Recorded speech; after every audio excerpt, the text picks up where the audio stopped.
Hi everybody, welcome to another podcast episode. I just wanted to pop in here and give my commentary on the Champions League final for women's volleyball, which took place today, 20th of May 2023. Well, today we witnessed again Vakifbank prevailing over their opponent. This is their sixth time winning Champions League, which is arguably the most competitive club's title in the world for women's volleyball. And again, we saw an example of great coaching from Giovanni Guidetti. And it's the sixth time in the club's history, and it's the sixth time in Guidetti's career. So he's been coaching Vakifbank since 2008, and he has won, I believe, 23 cups with them. It's really incredible. And I just want to say, well, great job to the Vakifbank team. Under many points of view, of course, they have great players, but they also have great strategies, and they have incredible mental strength. They're incredibly clutch, as the basketball terminology goes. They know how to win a very close set. Doesn't work every time, but it works extremely often. They can keep their cool. They can bring out their own energy. They can bring out their willingness to win. And Giovanni Guidetti helps a lot in this. He gets very involved towards the end of the set if the two teams are close. Today we had an example of that in the first set, where Eczacibasi had a very, very good chance of winning the first set. And Giovanni Guidetti, he called a couple challenges. He discussed with referees. He went back and forth. He really slowed down the game, and Eczacibasi's tempo went down. It really interrupted the rhythm, and Vakifbank prevailed. And it's not a coincidence. I don't believe it's a coincidence. He knows what he's doing. He knows what it takes for his team to get back to a place where they're concentrated, where they're sharp, and they often need a break. Now, he doesn't have unlimited timeouts to call. I believe it's 2 per team. So he often calls challenges. Well, they are sometimes successful, but sometimes they're just strategic. And he's not afraid of messing with referees. That's something I find personally a bit annoying. But today was really a masterclass in, I'm doing this to slow down the tempo. And it works against extremely experienced players too. So really incredible. Now, that's for Giovanni Guidetti. He also, I want to go back and watch the positions, but he knows Boskovic really well. He commented, for instance, when they lost to Fenerbahce, that they lost because they didn't understand Ana Cristina well enough.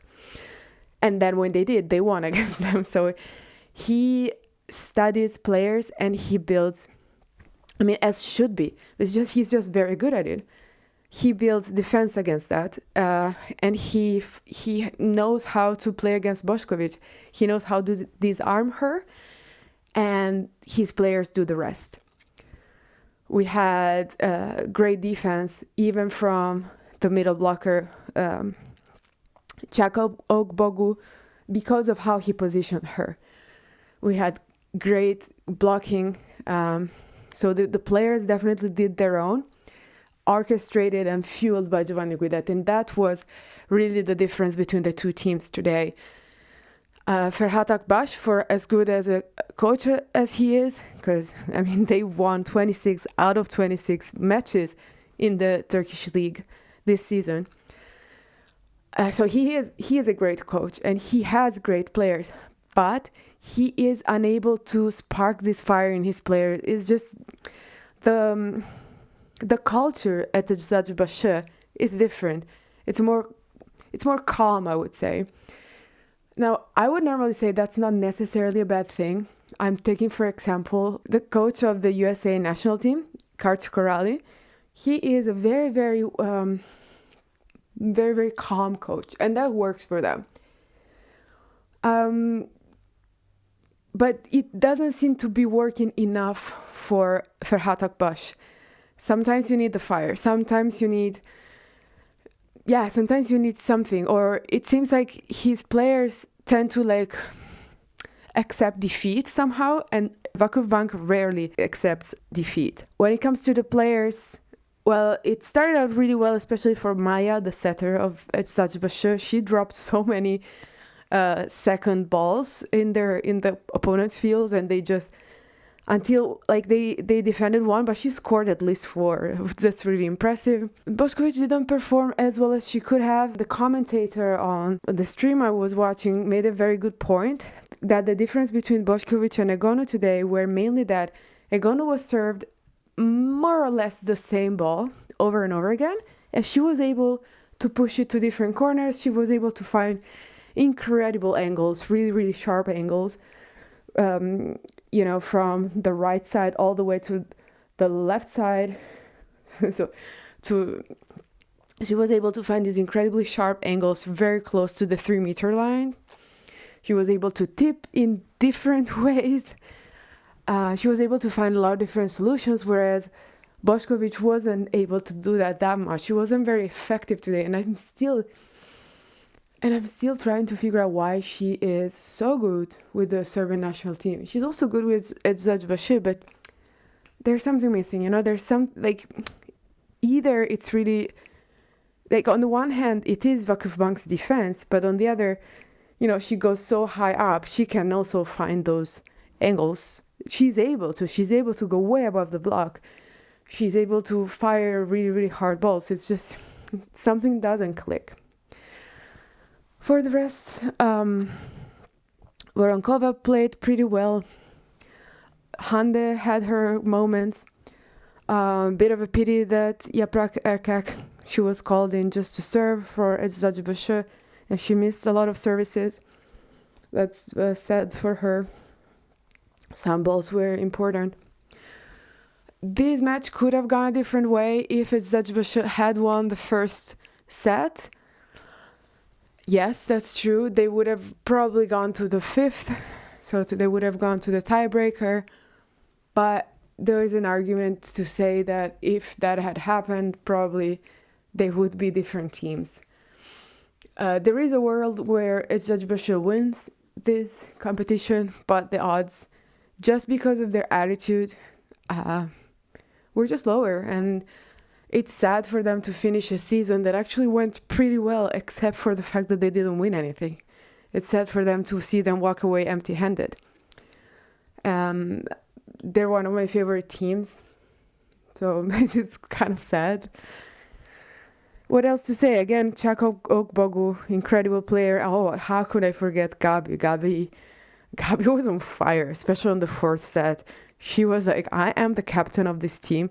Let me roll my shoulder as hard as I can while I jump at incredible heights for my 180 centimeter height.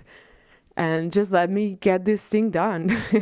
Her enthusiasm, I noticed it more. She was already like that last year, but she's stepping into this role of captain more and more.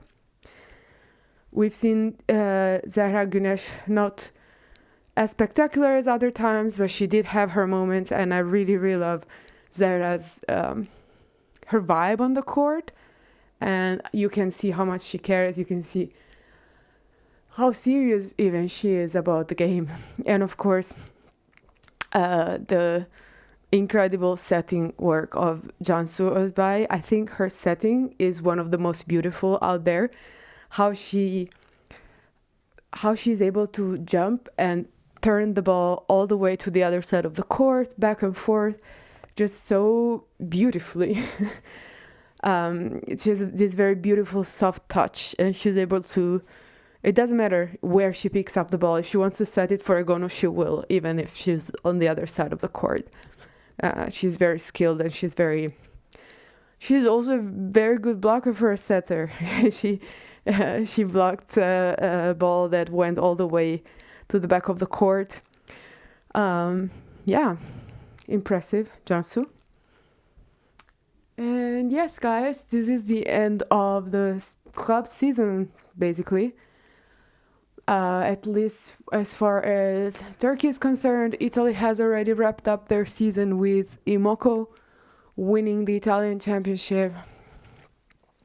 And now very, very soon we are starting out with the Volleyball Nations League. I'm very excited for that. I will make sure to be covering those matches as well. And I'll try also to start watching maybe teams that I haven't watched as much the other years. We have Croatia coming into the Volleyball Nations League for the first time. So that's going to be exciting.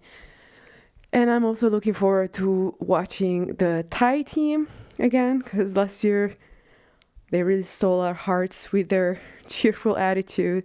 Of course, I'm a great fan of the Turkish team, of the Italian team, Brazilian, and USA. And the Polish one, which we don't give enough love to the Polish, but they have a great enthusiastic team as well. So thank you guys so much for listening, and see you next time.